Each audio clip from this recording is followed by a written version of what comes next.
You're listening to the What's Happening podcast with Gary Watts. Good morning. I'm here this morning with Sarah and Jason. How are you? Doing With great. Team Rubicon, right? Disaster relief. Is that, am I correct there? Disaster relief? Humanitarian organization. Humanitarian. Okay, good. Yeah, stand corrected. So let's talk about Team Rubicon, the origins, how it got started. I know recently, there's been a lot, there's hurricanes in Florida. It went up through Georgia, North Carolina. It's been horrific. We had a derecho in Iowa, a couple years ago. How could we forget that? But 45 minutes, 140 mile an hour straight line winds, if you can imagine. So there's always tornadoes, there's always disaster, there's always floods. So tell us a little bit about, because I know a lot of people want to help, they want to contribute. How do they volunteer? So I'm really excited you came out today, and let's talk about Team Rubicon. Sure. So tell us about the start, the origin, who started it, and how this happened. Sure. So in 2010, my brother, Jake Wood, had just gotten out of the Marine Corps about 6 months earlier. In 2009, he had just finished tours in Iraq and Afghanistan in the Marine Corps. Yeah, thank you for your service. Yeah, thank you. And he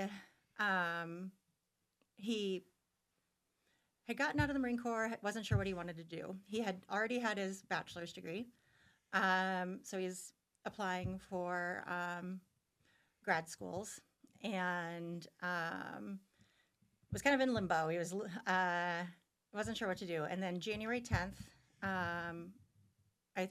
January 13th, 2010, was the Haiti earthquake. Oh, right. Yeah, If you remember that, where we just saw the news of just absolute devastation in Port-au-Prince.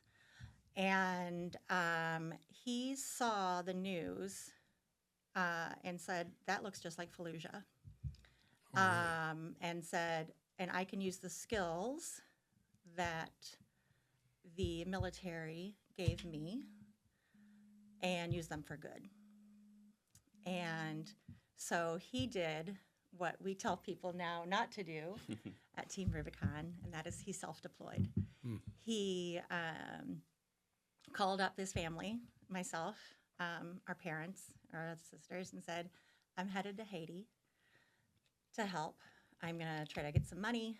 I'm going to, pack myself in with a backpack, and I'm just going to see what happens. Hey, let me ask you a question. You mentioned Fallujah. What he saw there, was it just complete devastation?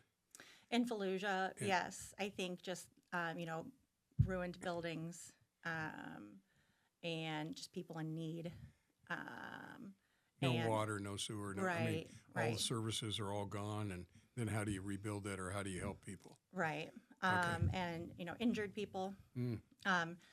Jake had been, I think, the trained medic in his unit. Okay. So he had basic medic skills. Okay. He was a scout sniper in the in the Marine Corps, so he could do search and rescue. He could do. He had a lot of skills, and it's been now 15 years, so I'm a little rusty. He just felt like he was needed down there, and he felt a calling. That's great. Was Jake are you from Iowa? So we moved to Iowa when we were middle school age. We lived in Bettendorf. Oh, okay. So when Jake called me to tell me he was going to Haiti, I was actually an art director at the University of Iowa. Great. So while he was down there, I was helping him run his blog, and I was fielding all of his donations because he had a small following in a blog that he had been running while he had been deployed. And so he had about 100 to 200 people following his life while he was deployed. And so we were informing those people of what was happening while he was in Haiti. I'm kind of getting That's all right. ahead of myself here. Oh, I like it. But I'll back up and go to when he got on the plane and went down to Haiti. He met up with a few doctors that were on the plane. He could just tell. He's like, I could just tell you're going to Haiti. You could see you're packed and ready to go. He said, And they said, yes, we're headed down. We could tell there needs to be assistance. And I should also say that they're flying into Dominican Republic because there was no flights into Haiti at that time. They're flying into the Dominican Republic. How'd they get to Haiti then? So that's another part of the story. So they fly into Dominican Republic, and they've linked up on the plane with these physicians that are coming from all over the country, and a couple other Marines, I believe, on the flight. And they said, I think we can help each other. You're going to be our physicians. We'll be your bodyguards. We'll be your search and rescue. We'll find the people that need help, bring them to you. We're going to start a medical triage, and we'll go from there. So I say, great. We were hoping to find someone like you. So they rent a car in Dominican Republic, and they travel across the border to Haiti. And this is where the origin of the name comes in. The island of Hispaniola there that has Dominican Republic and Haiti is the two countries are separated by a river. And when they crossed that river, my brother said, this is our Rubicon. We are crossing this river just as Julius Caesar did. And there's no going back. We are going in to help the people of Haiti. And so he called this small group Team Rubicon. And so I think it was a group of 6 at this point. So they made it to Port-au-Prince, and they linked up with a Jesuit missionary there who had a small mission that they used as their fob, their base. And they basically ran a hospital for 3 weeks there. My brother assisted in amputations and just basic triage, and it was unbelievable. All the while I'm sitting in Iowa City receiving photos and stories. This is back before iPhones. This is BlackBerry. Yeah. Oh, this is BlackBerry. I haven't heard that for a while. I know. So he's emailing me his stories every night and saying, please share this with the world or with my followers, which it actually quickly became viral back then. And we had donations pouring in. What kind of building was the hospital in? You say it was in a missionary? It was outside. Was it? It was just outside. It was They outside. put tents up? No. They didn't have tents. It was on the ground. So they really were starting from scratch. They had. Yeah. Where'd they get medical supplies, or like when the docs brought in things in their? The docs, yes, and then as we were receiving donations stateside, I was sending the money. Gosh, I'm gonna have to remember how it all worked, but I was receiving money, getting supplies. It was my father also was helping at this point too. We were shipping supplies. There was a lot of coordination going on back then. Was it airlifted? Did they drop There it in was. chutes? We were having, and I don't remember. We're going to have to go back into my archives for that one. But there was a lot of donation. Like I said, there was also physical donations coming in, and of, hey, I've got a case of gauze, and we were just, my dad and I were stateside, trying to manage all of those donations that were coming in as people were hearing about Team Rubicon in this group. Another group of people that went down to help my brother also actually played football for Wisconsin before he joined the Marine Corps, and so a couple of his teammates that had joined the Milwaukee Fire Department joined them down there, so they were EMTs. So they had a group of now Marines, EMTs, and physicians, and they realized they had missed that being a part of a team. Yeah. But then also the veterans realized they loved using their skills for good. That's amazing. So they had the skill sets, and they knew what to do, and so they were just getting after it and helping people. That's a really cool story. And they obviously triage and emergency care. So how many people in the earthquake were affected, and then how many lost their lives? Tell me a little more about the earthquake. I don't remember all went on down there? I can't recall that number. That's been 15 years now. I'm sorry, I don't remember. No, that's. that. I mean, Yeah. most of the country was devastated, wasn't it? Yeah, Port-au-Prince was just destroyed, and I don't know if they've actually ever recovered. We've actually gone back once or twice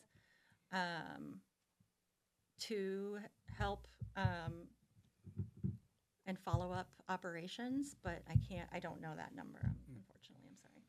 So they're on the ground. They're doing triage. They're doing amputations. They're taking. They're care delivering of people. babies. Delivering babies, everything. Yeah, it was yes, Yeah. it was. So all the services are cut off. There's no water, no sewer. There's nothing. No services. Right. And they're just got people that are in desperate need. That's quite a start. Mm-hmm. How long were they there? They were there for a few weeks. They had an Alpha team and a Bravo team. So they had two different waves of people that came down because I think the more of Jake's former service members that knew about it, they said, we want to come, we want to join. So we were coordinating that as well, like another wave of people to come down. And everyone had to make the same trip. They had to come down to Santo Domingo and then drive to Port-au-Prince. Because all service, like airports, everything was shut down in Port-au-Prince. And then when Jake came back to the United States, he said to me, Sarah, I think I'm onto something here. I wanted to see if I can make something of this. Will you make me a logo? Really? At the time, I was an art director at the University of Iowa. And I said, sure. I think you're right. I think you can do something with this. And so I made him a logo. I made him some pamphlets and some marketing materials so he could start to pitch this idea and get some money. So he came back. How many weeks did you say? There were 3 or 4 weeks. Then he came back, and then he thought that we got to keep this up because there's going to be other disasters. Right. Mother Nature does things right across the world. And so what happened after that? So you started raising money. How has it grown into what it is today? It was just a snowball. It was incredible. At one point, I believe we were the fastest growing nonprofit in the country. Really? I could be incorrect. We are at 175,000 registered volunteers. Wow. We now focus on, we're not just a disaster response organization, we're a humanitarian organization. We focus on disaster response, long-term recovery, and oh my gosh, I'm going to miss the last. Well, the international operations. And international, thank you. So we deploy both domestically and internationally. We actually, after they deployed to Haiti, a few years later, they realized that there was a need also domestically. Because earthquakes, obviously happen in the United States, and but there's a lot of disasters that happen in the United States, and not just earthquakes that happen in Haiti. So we have an entire domestic operation staff, and then we also have a medical international staff. Right. And it started with 4 or 5 folks, right? Your brother and a couple Marines and other physicians. And it's grown into 175,000 volunteers. So let's say people are listening to this and they want to help, they want to volunteer, they want to be a gray shirt. Tell us more about that. I don't know if Jason. I can talk a little bit about that. So, one, everyone has a role within Team Rubicon. That's one of the most important things. Individuals have to be 18, and that's the big requirement. But I've worked with individuals on operations anywhere from 18 all the way up to 80 years old. I've worked with individuals that have a number of disabilities, and so I think a lot of people assume that you have to be this young, tough person to get out there and get this stuff done. The vast majority of the people I work with are generally retired because they have a lot of time and they have a lot of the ability to go and do these things. And so first I would say if anyone's interested at all, give it a shot because if you're going to know really quickly if you like it or not. And so the way that you can do it's teamrubiconusa.org is the website, and there's a volunteer button, and you click on that and you start the journey there. Every state has a local team that you can connect with. And there's a lot of local operations, and it's really critical that we have the ability to make sure that if there are things that are happening in our neighborhoods, in our communities, we can respond just like you'd be able to respond to an earthquake or a tornado in some other state. And so that's one of the important roles. That's a role that I took on within the organization a couple of years ago. So for Eastern Iowa, I'm one of the representatives a volunteer representative for Team Rubicon. But once you elect to go on these operations, there's a wide variety of roles that these individuals have the ability to do. And so a lot of the work that we do, and this kind of gets into the kind of the bread and butter of the organization for domestic operations, but when you're responding to a disaster, a lot of times you're going to be focused on the real critical parts. After a hurricane or a flood, one of the big things is mucking houses out. We've seen this in Iowa. You have a flood come through, it leaves just feet of debris in houses. And so the sooner you can get rid of that mud and sand, the better. All the furniture, all the appliances have to be moved out. The drywall needs to be ripped out. The insulation needs to be ripped out. Get mold going. Exactly. And so the sooner you can get that stuff out of there, the better. And so we have teams, strike teams, that go specifically to do this. And we train individuals how to do it, and we have good leadership about what they're supposed to do. So that mucking out houses is one critical component. A second one is after almost all these events, there's damage to roofs. And so oftentimes you'll see, if you've ever been to a disaster area, you'll see these blue tarps on the roofs. And it's a temporary fix. Right. But the critical thing is you're trying to keep more rain from getting into that house, and you're trying to either keep it warmer or keep it cooler, depending on the climate. And so Team Rubicon has teams that will go out and actually do that roof tarping for individuals. We don't have permanent roofers. We're not out there doing, full-scale roofing jobs. But what we're doing is we're providing them with a real critical need in the next, couple months. They're able to get that thing fixed. The reality is a lot of the areas we work in are very economically depressed. I've been in a lot of larger towns. I've been down in the southern states where there is generational poverty. And so we know that when we tarp that roof, in theory, it's going to be on there for a couple months. Yeah. In reality, it might be there forever. And so we really focus on doing a great job. And there's some amazing people. There's a great gray shirt. His name is Steve Noreen, who teaches individuals, including myself, how to tarp these roofs so that they stay watertight as long as possible. So roof tarping is critical. And then the third area, and this is an area that I've chosen to focus on, is the chainsaw operations, the Sawyer work. So everyone saw it during the derecho. The first thing that happened, all these trees just come down. Yeah. And they're on houses, they're across roads, they're over power lines. It's just an absolute mess. And so the chainsaw operations program safely trains individuals how to be sawyers, so that they have the ability to go into disaster areas, and they're working on what we call vegetative removal. You're taking those trees off of houses, you're removing those trees off of the roads. And there's a real art to it, I would say. There's a lot of technical skills, but there's a lot of knowledge. And the great thing about Team Rubicon is that you have this huge cadre of individuals that are passing that knowledge down through trainings and through working on operations with each other. It's just a phenomenal network of people that just want to be there to help. So let's say there's a disaster. How are you deployed? How do you get where you're going? What neighborhoods? Who are you talking to with all the other organizations that are trying to help? You got FEMA, you got Red Cross, you got things that we can't really discuss, but there's a lot of people, Good Samaritans, people are coming from all over. How do you guys target? You take one area? Who coordinates all that? Yeah, so it's coordinated regionally. And so there are some staff members, but Team Rubicon, just like the military, within the Marine Corps, for instance, you have very few officers, and you have a lot of NCOs and non-officers that are doing the work. And so the ratio is way more on the non-officers. Same thing in Team Rubicon. You have a lot of volunteers that are doing work on the ground and very few staff members that are coordinating them.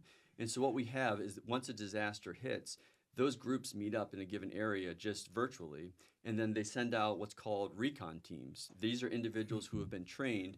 They go out and they're talking with the disaster response managers for all the counties. They're talking to the fire departments. They're talking to all these county officials. And they're saying, are there needs that are not being met right now? And can Team Rubicon respond to those needs? So if they need something that we're not able to do, that's absolutely fine. Another nonprofit can step in. But if there are needs that are unmet, Team Rubicon has the ability to step in and say, if we're going to move forward, we're going to do so in a safe way. And so we're going to have what's called an advon team come in. We need a place to stay. We need to make sure we can get food to people. We need to make sure we have our equipment here. And so all that stuff is going on behind the scenes before the first glacier is on the ground to do the actual work. How quickly can it happen? After Hurricane Ian a couple of years ago, I was on the ground in the first wave to do the actual work 6 days after the hurricane made landfall. Right. And so it's not in 2 months we're Immediate. going to be there. It is, this thing is rolling as soon as they know the hurricane is coming. Yeah, it's just interesting to me how you deploy, because there's a lot going on, a lot of coordination. You know, it's just like, where do you take the debris? Yeah. And there's all these logistics questions about Right. how to do this stuff, and that's the amazing thing. That's one of the really critical things Sarah mentioned. We don't want people self-deploying, just going out, Right. because oftentimes they mean well, but they often get in the way. They don't know the rules and all the regulations. And so the way that we do it is a call to action goes out to those 175,000 gray shirts, and it says, hey, are you able to come assist on this operation? Here's the dates. You click on that, you see if it's something where you need to fly there, Team Rubicon flies you to that operation, and then you're going to be there for 1 week. They provide you with a place to stay, they provide you with food, they provide you with equipment, and they provide you with a lot of work. And that's the reality of it, is that you're there to work for that entire week, and then you cycle home. There's so many elements of what happened in Haiti where they learned so many lessons that they now apply. You can't be in Haiti for months and months and months on end. Emotionally, you're not going to be able to take it. Right. And so when you deploy to a hurricane, you're working with individuals who have gone through some of the worst days of their life. The emotional aspect of it is a 12 out of 10. And so you have to be prepared for that. So Team Rubicon does a great thing where they don't let you just stay as long as you Right. want. After 7 or 8 days, you're going home. We call it changing your socks. You're taking a break. You can go back out later, but you're taking a break for a little while. Right. Well, it's interesting, the deployment part. I think, tell us about your equipment. I'm fascinated when you talk about chainsaws. I know a little bit about it. I've used them, but that's a dangerous tool. You got to know what you're doing. You got to have sharp teeth on it. I mean, Yeah. you can get hurt. You can snap back. I mean, do you have trucks? Do you have choppers? Do you have, I'm hearing things about North Carolina right now where where the floods hit and they rushed in. There's a lot of little towns that are actually cut off. There's Yep. no roads. The only way you can get in with water and stuff is choppers. So tell us about the equipment Rubicon Well, has. I want to plug something real quick that Jason did for us here in Eastern Iowa last year, Women's All Weekend. So we have in the disaster response world gray skies and blue skies. Gray skies is disaster season, or when hurricanes, when a Right. hurricane is about to approach. Blue skies is everything. Obviously, everything's blue and cheery. But we're training during blue skies. We are training gray shirts to be deployable, and that's something that we find very valuable, is giving them these lessons and making sure they are fully trained to go out and do these things safely. And something that Jason did that was amazing, was it last year? Yeah. He put together an all-women's chainsaw weekend Really? in Solon Wow. for the Midwest. And I attended that. So we became, how many women? 30 women? There are 32 women. We had 15 of them had never used chainsaws before. Including myself. Including Sarah. I was terrified of a chainsaw And then before the that rest of them weekend. had been trained before, and this was like a skill building exercise. But we had women come in from 17 different states because we were providing them with an opportunity that they could not get anyplace Right. else in the country, to be honest. And part of it, again, was the physical skills necessary to learn how to use chainsaws, but then also the community bonding part of it. We talked about why we were all there. I was the only guy there. It was amazing. And it was just the community of people that were being built around this very particular thing, learning how to use a chainsaw, especially in a disaster zone. but the passion that they show for it is absolutely amazing. So you had asked about the equipment. The equipment is one small part of it, but it's a critical part of it. You can't do that work without the equipment. And so we have some amazing partnerships. For instance, we've partnered with Ford to provide us with a lot of the vehicles. So Ford has provided us with a lot of trucks, and they provide us with some Broncos and things like that, because you need to be able to get to some of these areas. Right. You mentioned it's not easy to get to some of these areas where disasters have happened, and so you can't just take a little car out there. You're taking with you 5 or 6 individuals, and you're taking with you all the equipment, so you need some pretty heavy-duty vehicles. And so we're greatly appreciative of the work that Ford has done with us. But then with regards to the equipment, we keep caches of equipment spread out all throughout the United States. So if you go to my office, the Borough Land Trust office over there in Iowa City, we have a Team Rubicon enclosed trailer that is fully stocked with all of the equipment necessary to set up a base. Because when a tornado happens in Iowa, like it did earlier this year, what we can do is we can get that trailer over to wherever that tornado was quickly, within 12 hours, 24 hours, and they can set that base up at that point in time. So I don't know the number of trailers, but we have trailers kind of spread in a specific manner all throughout the United States, so that depending on the size of the operation, you might need 1 trailer, or you might need 4, 5, 6 trailers. So right now, based on what we're doing in the Southeast from the Hurricane Helene and Hurricane Milton, we have 16 separate bases that are being stood up in 5 states. So if you think about the amount of equipment that's necessary to provide those individuals with what they need to do that work, it's absolutely amazing. And so every one of those trailers needs to be fully stocked. Every one of those trailers needs to be fully inventoried. You don't want to get to a site, you don't want to pull up in your trailer and forget, like, oh yeah, none of our saws work, or we don't have any. So all this stuff has to happen, like Sarah said, during blue skies. So we're not just sitting around waiting for the next one to happen. We're either training or getting all the materials ready so that we can respond immediately when it does happen. And that was a part of the chainsaw weekend too, was not only learning how to use the chainsaw, but how to properly take care of it and maintain it. And I learned that too, on how to sharpen the blades. Oh, did you? And how to clean it, and how to properly store it and cache it and inventory it. Not my favorite part. So you got chainsaws, you got Ford helps you. What about choppers? Do you have anything, or No, access to your rent chopper? helicopters. No, helicopters. It's Maybe one of in those the things, future. Maybe? Huh? It's one of those things where you have to know, again, what your nonprofit is going to focus on. Okay. And so when you come to helicopters, would they be useful? Would it be possible? Absolutely.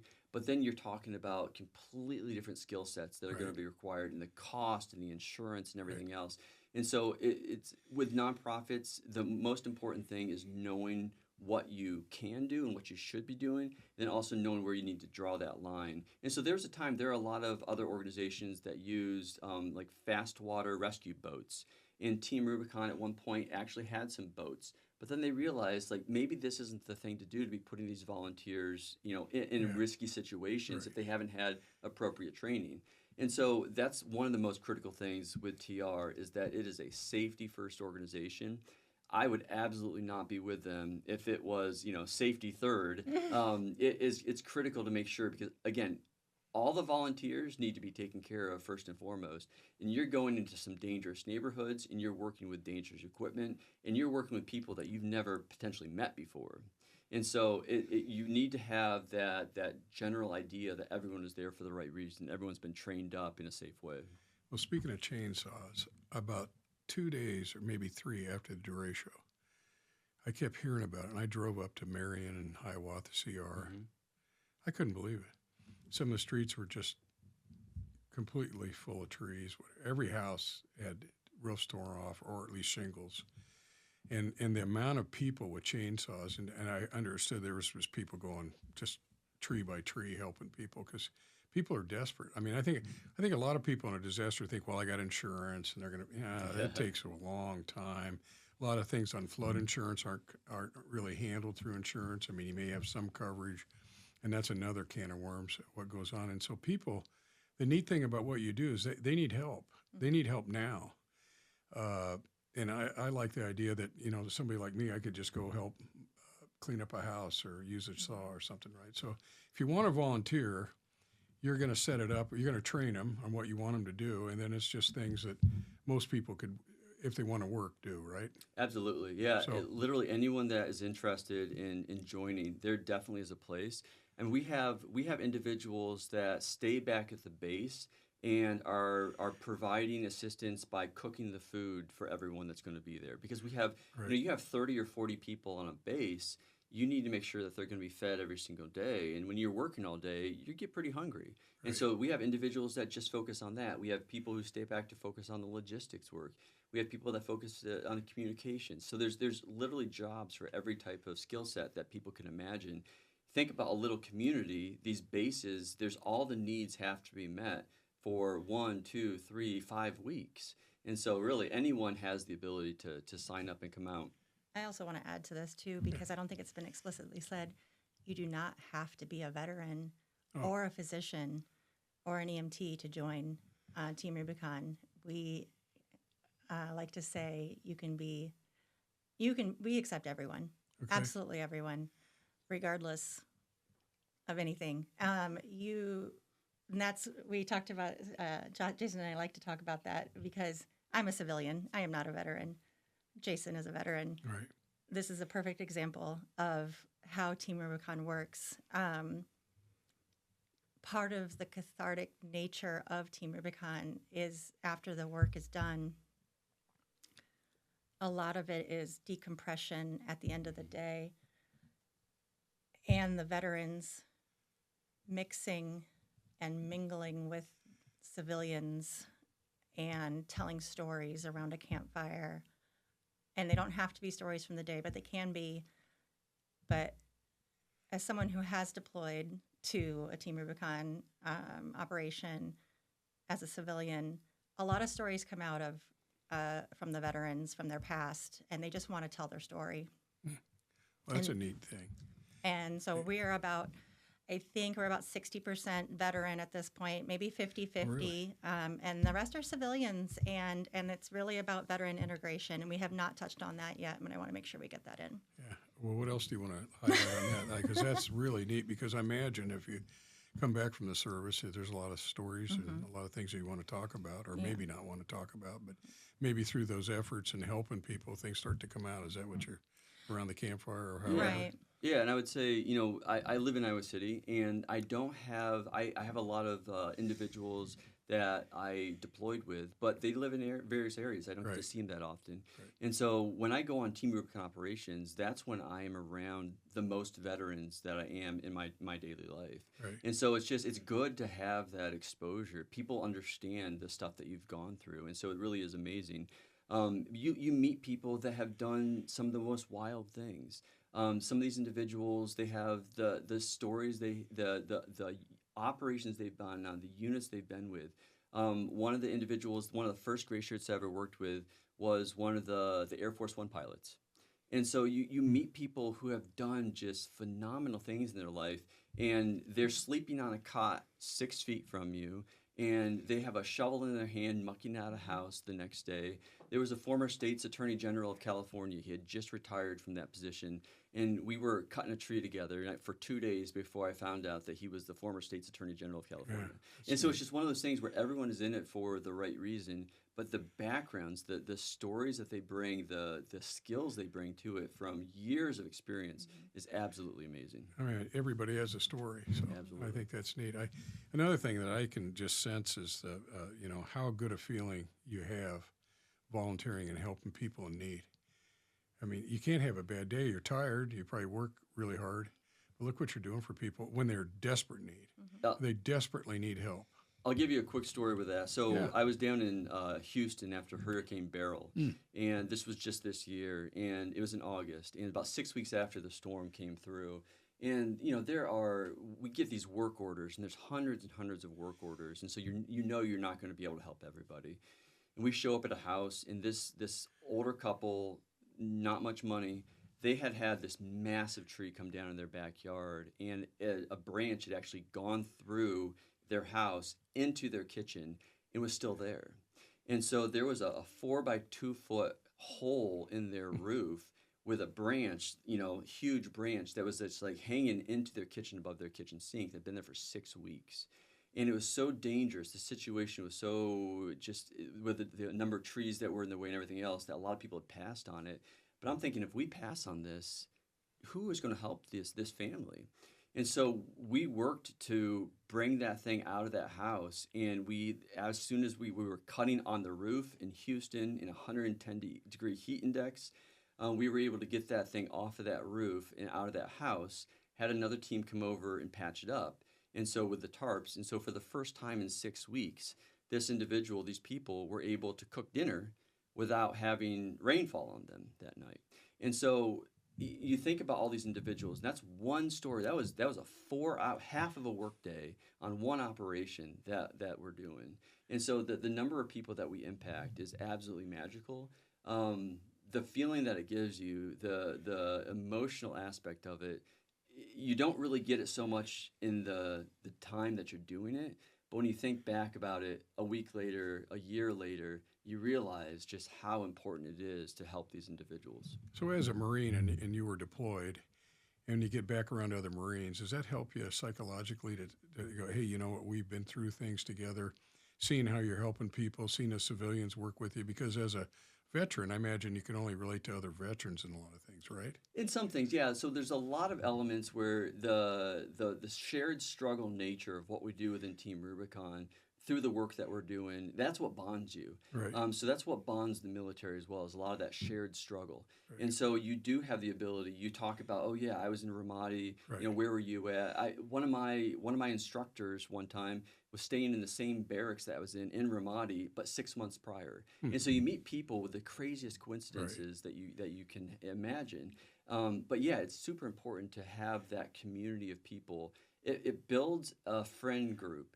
You might see them once every couple of years, but seriously, these are some of the most dedicated, important people in my life. Even though I've only maybe met them for 1 week, 2 weeks, 3 weeks, it becomes a family like nothing else I've ever been a part of. And everybody's in it together. It doesn't matter whether you're Attorney General or whatever. Everyone sleeps on the same green Red Cross cots. Yeah. You're not walking around with she's this, he's that. You just everybody's just Team Rubicon. I showed you. I brought a shirt to show you what it looks like. So this is the shirt that everyone wears. Has your name on it. Has your name on it because again, you're meeting people for the first time and work with them, so you want to be able to see what that name is. But it doesn't say anything about your past. It doesn't say anything about what you used to be. Ranks. Yeah. It's everyone's doing the job. We'll get back from cutting trees off of houses all day long, and then we'll realize that the bathrooms in the gym that we're staying need to be cleaned, and so we'll find some cleaning supplies and go clean the bathrooms. Yeah, that's good. It's just one of those things where everyone pitches in because it's better for the overall whole community. And it is one of the last, I've not been able to find another organization like it. Usually people are so divisive. This is one of those organizations where everyone just comes together, and it's a pretty magical experience. Tell us about your budget. Annual budget. I mean, I don't know if it's different worldwide or in statewide, sure. But just tell us a little bit about your budget. Sure. We are a $50 million a year. $50 million. Nonprofit. Last year. This year, I believe, I can't speak to it very well, but it's a little bit less this year because of the current economy. End of year, I'm going to look right at the camera, is our biggest time for asking for money. Fourth quarter is when all nonprofits need money, ask for money. So teamrubiconusa.org for donations, please. And a lot of people, we don't get donations unless there's a disaster, unfortunately. Right. A lot of people forget about us until there's a hurricane. But we're always here and we're always ready. So please donate. But yes, we are a very,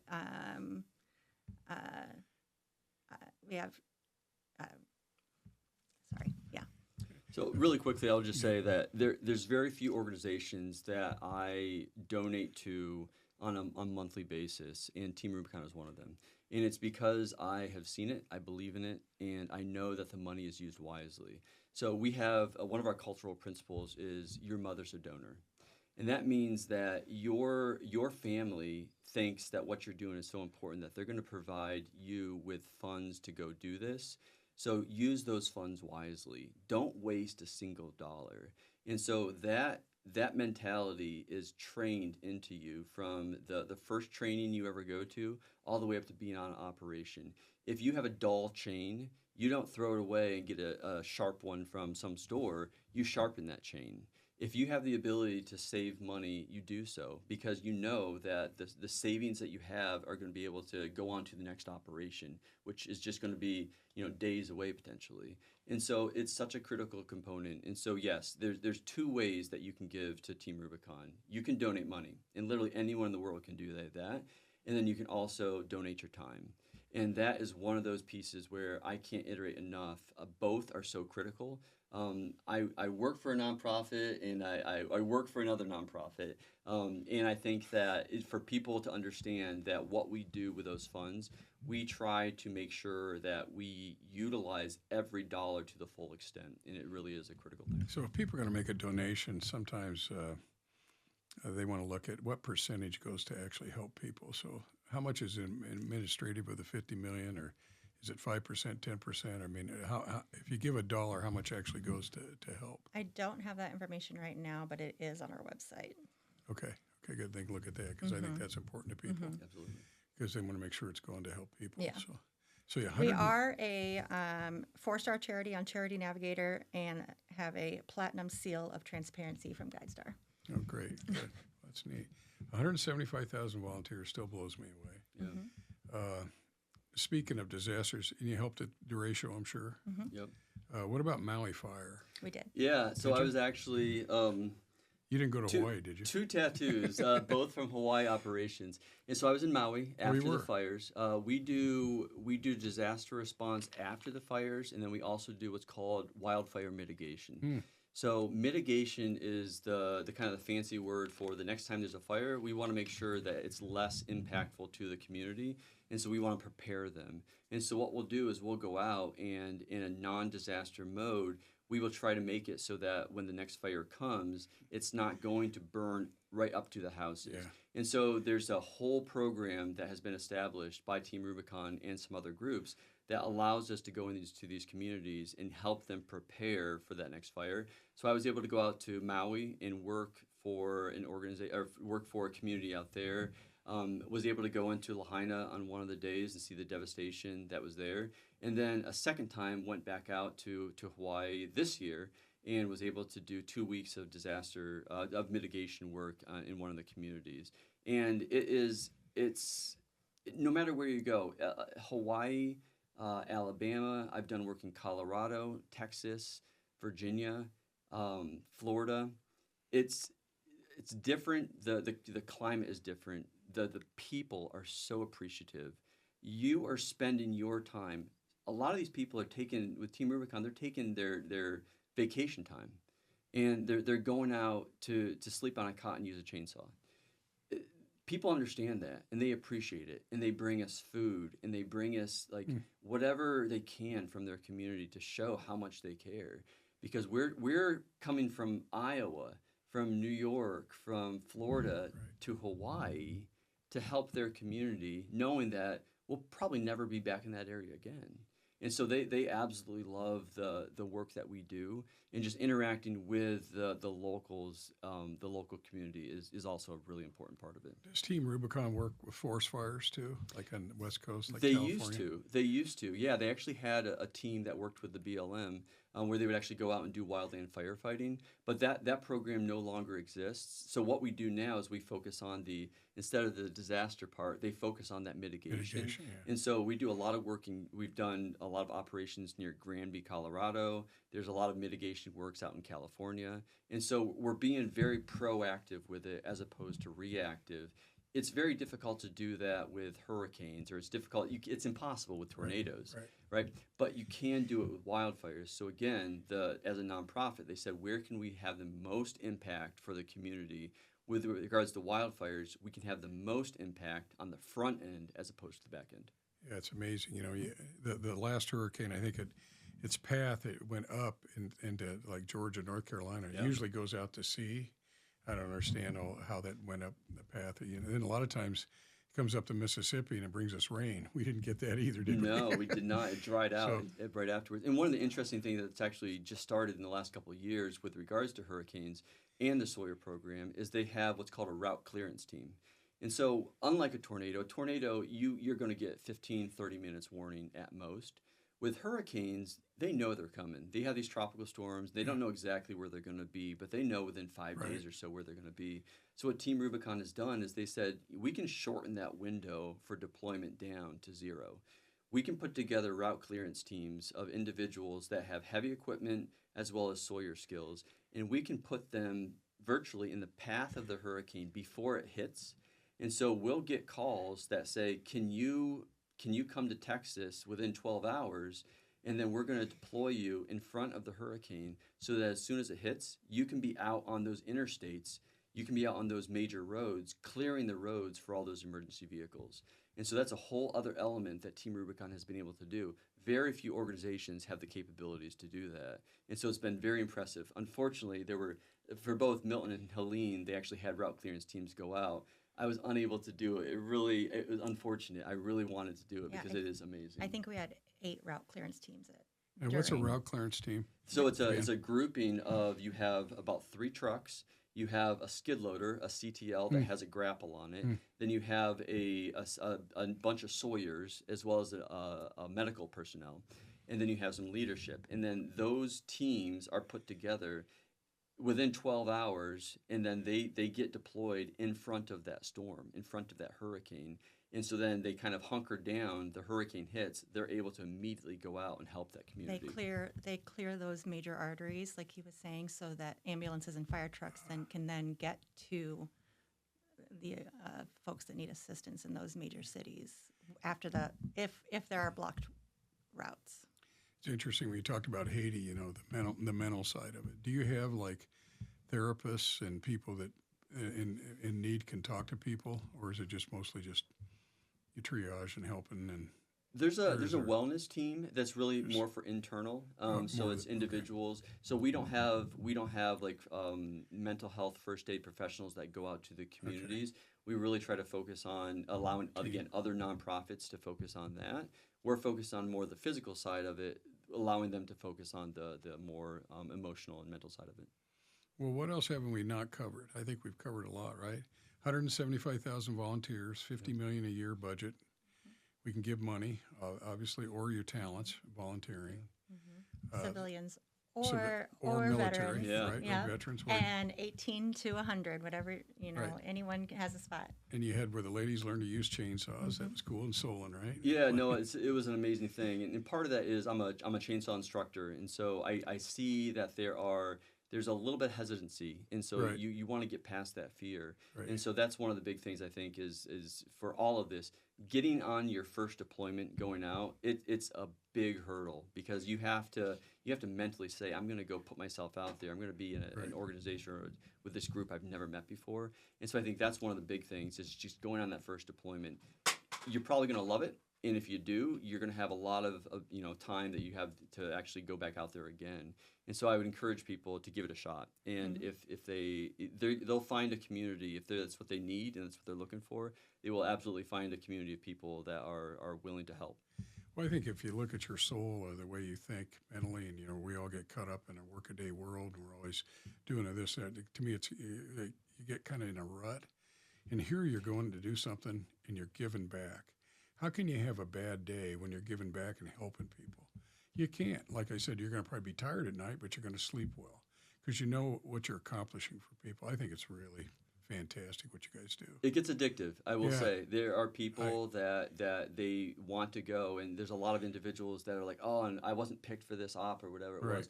And so I do think that there is this element of people want to help, they want to give back. In most of society, it's very difficult to find a way to do that with physical skills. Right. So that's one of the most amazing things about Team Rubicon is it does provide that outlet.